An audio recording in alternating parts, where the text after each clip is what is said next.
Assalamualaikum warahmatullahi wabarakatuh. Kembali lagi di channel Islamic Center. Di konten kali ini kita akan membahas sahabat Nabi yang bernama Abu Ayyub Al-Ansori alias Khalid bin Sa'id.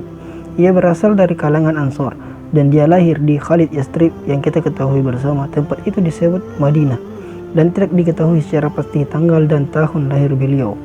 Dan dia juga adalah sosok yang berperan penting pada masa kerasulan Nabi Muhammad SAW, pahlawan Perang Konstantinopel.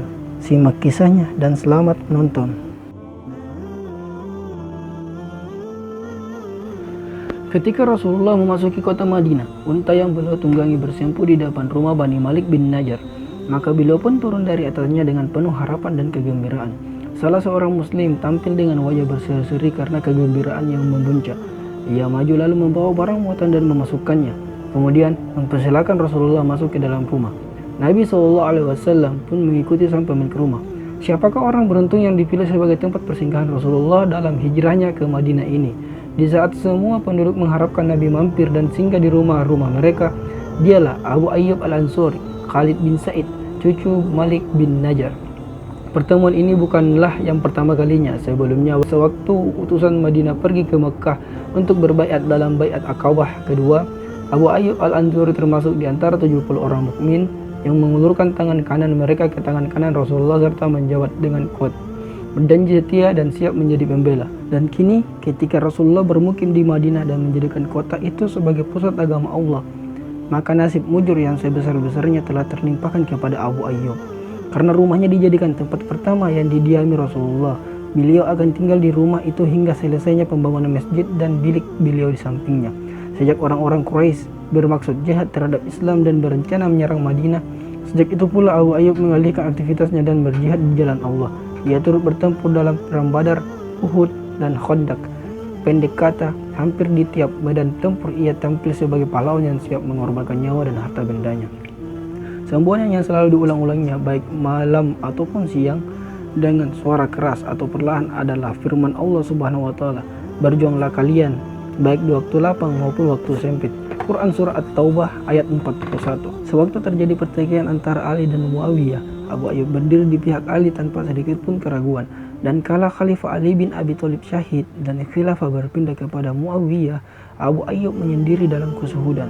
Tak ada yang diharapkannya dari dunia selain tersedianya suatu tempat yang lowong untuk berjuang dalam barisan kaum muslimin.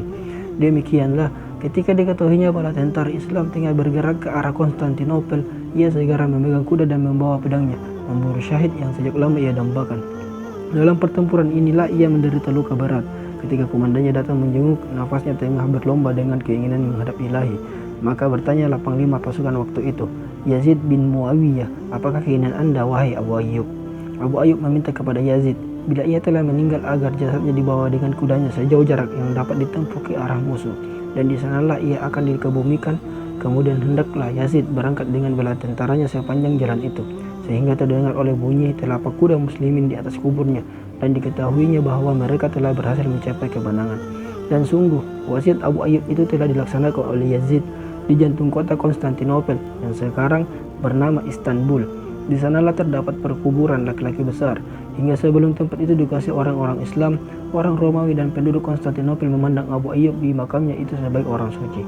Dan yang mencengangkan, para ahli sejarah yang mencatat peristiwa-peristiwa itu berkata, orang-orang Romawi sering berkunjung dan berziarah ke kuburnya dan meminta hujan dengan perantaranya bila mereka mengalami kekeringan. Jasad Abu Ayyub Al-Ansori masih terkubur di sana, namun ringkikan kuda dan gemerincing pedang tak terdengar lagi. Waktu telah berlalu dan kapal telah berlabuh di tempat tujuan. Abu Ayyub telah menghadap Ilahi di tempat yang ia dambakan. Demikianlah video sahabat Nabi Muhammad SAW yang bernama Abu Ayyub Al-Ansori alias Khalid bin Sa'id. Semoga video ini bermanfaat dan jangan lupa klik tombol subscribe dan aktifkan notifikasi lonceng agar dapat notifikasi video terbaru dari kami. Assalamualaikum warahmatullahi wabarakatuh.